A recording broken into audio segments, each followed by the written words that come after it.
घन्टी बस्यो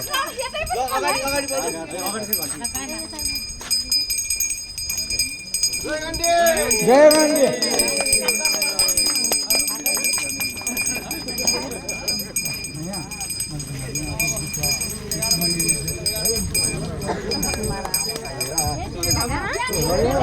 गाँव फुल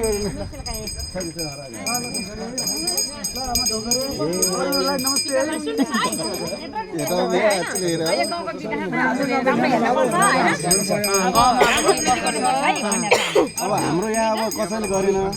तपाईहरुले गर्नु पर्यो कि तपाईहरुले बाटोघाटो हैन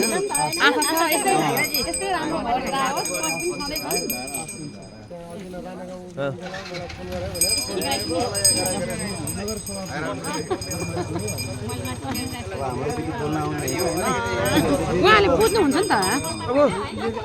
बोल्न आउनु पर्दैन हजुरको मनको कुरा अगाडि हामी त्यस्तो गर्दैन अगाडि जाम भयो अरे पछाडि जाम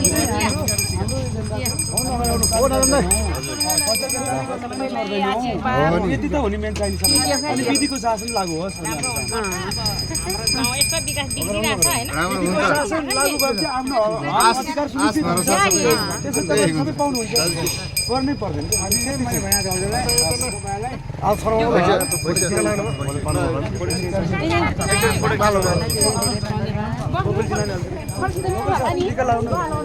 टिका लाउनु